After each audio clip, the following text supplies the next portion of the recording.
সকলকে শুভেচ্ছা। আমরা একটি 3 প্রহরের বিলে উপস্থিত হয়েছি। আর প্রাকৃতিক একটা নৈসর্গিক দিক এখানে খেলা করছে। প্রকৃতির একটি লীলাভূমিও বলা যেতে পারে। আমরা এই সৌন্দর্যে বিলীন হওয়ার আগে একটি বিষয় নিয়ে আলোচনা করতে চাই যে এই ভূখণ্ডে ঈশ্বর এত সুন্দর করে আমাদেরকে দান করেছেন, এতগুলি প্রাচুর্য, এতগুলি ঐশ্বর্য, এগুলির প্রকৃত ব্যবহার আমরা করছি কিনা, এগুলির কোনো প্রায়োগিক দিক রয়েছে কিনা। আমরা আজকের এই সৌন্দর্যে মাখামাখি করার আগ পর্যন্ত আমরা আমাদের আর্থসামাজিক চিন্তা চেতনার উপর একটা কথা বলতে চাই, একটা মেসেজ দিতে চাই। আসলে সেই মেসেজটি হলো, বাংলাদেশের শিক্ষা ব্যবস্থায় দিকে যদি আমরা একটু চোখ দিই তাহলে আমরা লক্ষ্য করব বাংলাদেশের যে পাবলিক বিশ্ববিদ্যালয়গুলি রয়েছে সেই বিশ্ববিদ্যালয়গুলিতে আসলে কারা ভর্তি হয়।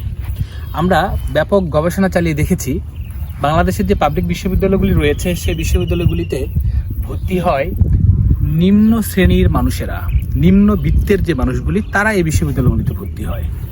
এবং যারা এই জায়গাটাতে নিজেকে লুকোচুরি করে নিজের পরিচয় ব্যক্ত করতে চায় যে তারা আসলে মধ্যবিত্ত শ্রেণী থেকে এসেছে, এটা আসলে নিম্নবিত্ত শ্রেণীরই একটি আলাদা সংস্করণ।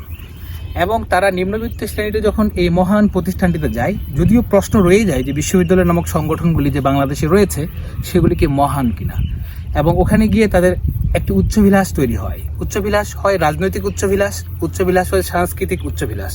কিন্তু ওই জায়গাটাতে সেই উচ্চবিলাস যে অভিলাষ যেটা মনের ভিতর তার ব্যক্ত হয়, সেটাকে পূরণ করতে গিয়ে সে দেখে শ্রেণী বৈষম্য, নৈতিকতার একটা বিবর্তিত রূপ, নৈতিকতার একটা স্খলন। ওইখানে গিয়ে নিজেকে সে পরিপূর্ণ মানুষ হিসেবে বিকশিত করতে পারে না, সে বিকলাঙ্গ হয়ে তৈরি হয়। আর আরেকটা বিষয় আমরা চিন্তা করতে পারি, সেটা হলো যে ওই বিশ্ববিদ্যালয় থেকে বের হওয়ার পরে সেখানে অনেকগুলি মানুষ তার পড়াশোনা শেষ করার পরে সে বাংলাদেশ সিভিল সার্ভিসে যারা যোগদান করতে চায়, তাদেরই এই সিভিল সার্ভিস চিন্তা চেতনাটা হলো মূলত একটি বিকলাঙ্গ চিন্তা চেতনা, একটি অবিকশিত চিন্তা চেতনা। আমার মনে হয় এই কারণটি হলো, তারা যখন সমাজ ব্যবস্থায় দেখছে যে সমাজে একটা শ্রেণী বৈষম্য রয়েছে, আয় বৈষম্য রয়েছে, ওই জায়গা থেকে তাদের ব্যাপক একটা ইচ্ছা জাগ্রত হয় যে সে র্যাট রেস করে সে একটি সমাজের কাঙ্ক্ষিত আসনে চলে যাবে। এটা তার অন্যায় আচরণ নয়, কিন্তু সে শুধু নিজে এগিয়ে যেতে চায়, সমাজকে এগিয়ে নিতে চায় না। সমাজের যে শ্রেণী বৈষম্যটা আছে এটা সমতার জায়গায় সে নিয়ে আসতে চায় না। তো যারা এই সিভিল সার্ভিস বা তথা বিসিএস ক্যাডারে উপনীত হতে চায়, আমরা যদি লক্ষ্য করে দেখি যে এমন কি কোনো সমাজ ব্যবস্থায় আমাদের বাংলাদেশে রয়েছে যাদের যে সমাজ ব্যবস্থাটিতে একজন বিসিএস ক্যাডার বা সিভিল সার্ভিসের পরিবার 100 কোটি টাকার মালিক, 1000 কোটি টাকার মালিক, এরকম জিনিস লক্ষ্য করা যায় না। সেটা নিম্নবিত্ত থেকেই চলে আসে। হ্যাঁ, বা তারপরে আমরা যদি দেখি বাংলাদেশে এমন কি কোনো পরিবার আছে যে সাংস্কৃতিক উচ্চতা রয়েছে, যার সাংস্কৃতিক উচ্চতা লক্ষ্য করা যায় না। কিংবা আমরা যদি লক্ষ্য করে দেখি যে নৈতিকতার কি কোনো উচ্চতা রয়েছে, এরকম কোনো একটি পরিবারও আমরা লক্ষ্য করতে পারি না।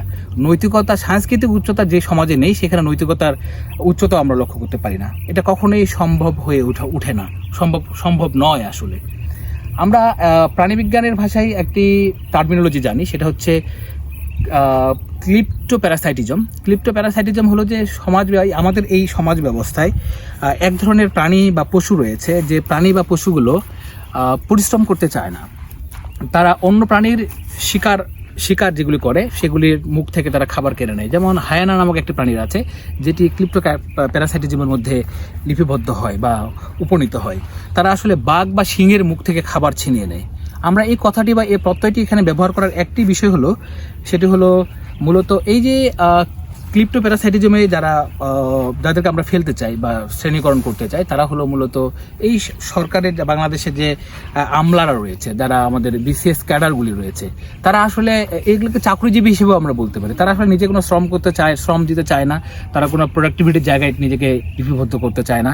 তারা ঠিক হায়নার মতো অন্যান্য জায়গাগুলি থেকে ছিনিয়ে নিতে চাই। এজন্য আমরা যে জিনিসটা এই সমাজ ব্যবস্থায় যখন দেখা গেল যে আমরা যেটা বলেছি নৈতিকতার যে উচ্চতার যে সমাজটা, নৈতিকতার উচ্চতার সাথে যে সাংস্কৃতিক উচ্চতার যে একটা মেলবন্ধন হওয়ার কথা ছিল, সেটা হয়ে উঠছে না। কারণ কি? একটি ধর্মান্ধ সমাজ ব্যবস্থা, একটি লোভী সমাজ ব্যবস্থা, একটি অনৈতিক সমাজ ব্যবস্থার কারণে এই জিনিসগুলি হয়ে উঠছে না। এই জিনিসগুলি এখানে কল্পনাতীত। আমরা এই চাকরিজীবীগুলিকে একটা হায়নার একটা চরিত্রে নিয়ে আসার চেষ্টা করছি, বা ক্লিপ্টো প্যারাসাইটিজমে নিয়ে আসার চেষ্টা করছি প্রাণীবিজ্ঞানের ভাষায়। কারণ হলো, আপনি বাংলাদেশের যে কোনো প্রতিষ্ঠানে যান, আপনি অসৎ উপায় অবলম্বন ছাড়া কোনো কাজেই সিদ্ধ করতে পারবেন না। আপনি থানায় যাবেন, জিডি করতে টাকা লাগবে। আপনি একজন আসামিকে কোর্টে চালান দিবে, আমি যে নিজে ভুক্তভোগী, আমি নিজে দেখেছি আমার স্বজনদের ক্ষেত্রে, তাকে কোর্টে চালান দিবে, তাকে বলবে যে আপনি গাড়ি ভাড়া করে দেন। আপনি হাসপাতালে যাবেন, দেখবেন চিকিৎসা নেই, ডাক্তাররা এখানে থাকেন না, সব জায়গায় একটা উপরে টাকা দিতে হয়। সেক্ষেত্রে এই যারা চাকরিজীবী, যারা চাকরি করছে, তারা নৈতিকভাবে সৎ না, এবং তারা এখানে হায়নার চরিত্রটি ধারণ করছে। তারা ক্লিপ্টো প্যারাসাইটিজমের জায়গাগুলিতে লিপিবদ্ধ হচ্ছে। তাহলে এই সমাজ ব্যবস্থায় দেখা যাচ্ছে যে এক একজন মানুষ যারা আছি, আমাদের আয় বৈষম্য তো রয়েছেই, এবং আমাদের তো শিক্ষার অধিকার, বসবাসের অধিকার, চিকিৎসার অধিকার এগুলো তো পাচ্ছেই না। এবং আমাদের সমাজ ব্যবস্থায় দেখা যাচ্ছে আমার বেতন হচ্ছে 10,000 টাকা, কারো বেতন হচ্ছে 1.5 লাখ টাকা। এই যে আয় বৈষম্যটা, এই আয় বৈষম্যের কারণে আমার সমাজ ব্যবস্থাটা নড়ে বড়ে ব্যাপক বৈষম্যের একটা স্থির চিত্র লক্ষ্য করা যাচ্ছে। তো আমরা মূল যে আলোচনার বিষয়টা ছিল, সেটা হলো আমাদের সাংস্কৃতিক উচ্চতা নেই, আমাদের নৈতিকতার কোনো উচ্চতা নেই, এবং সাংস্কৃতিক বা কালচারাল স্টেটে যেটা থাকে, নৈতিকতা, মূল্যবোধ, সততা, এই জিনিসগুলি কালচারালি খুব বেশি উচ্চতায় না থাকলে এই প্রত্যয়গুলিকে আসলে উপলব্ধি করা খুব কঠিন।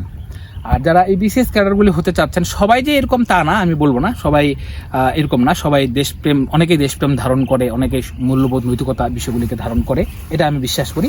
তবে বেশিরভাগই বলা যায়, প্রায় 99% লোকেই এরকম চিন্তা চেতনা থেকে, মূলত অসৎ চিন্তা চেতনা থেকে, অনৈতিক মূল্যবোধের জায়গাগুলি থেকে তারা মূলত এই চিন্তাগুলি ধারণ করে থাকে, এবং তারা সমাজের একটা উঁচু জায়গায় যেতে চায়, যে জায়গাটিতে তাদের মূল্যবোধ থাকে না, নৈতিকতা থাকে না, কালচারাল কোনো স্টেট নেই, মোরাল কোনো ভ্যালুজ নেই।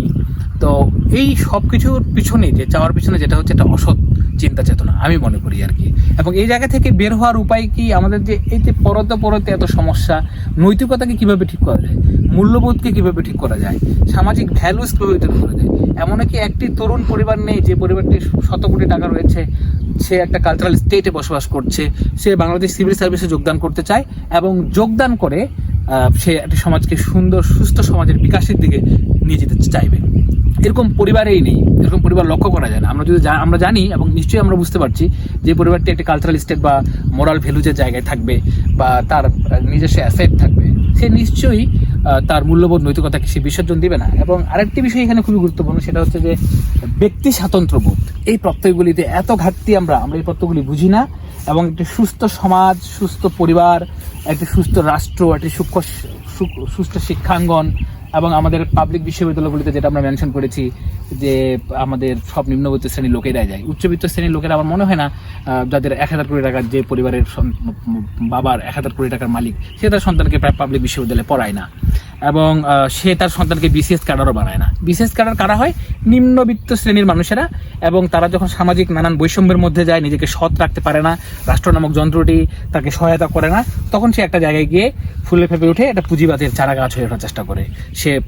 সে পূজা করে পুঁজিতন্ত্রের, সে সামনে যে লেবাস ধরে থাকে সে ধর্মতন্ত্র।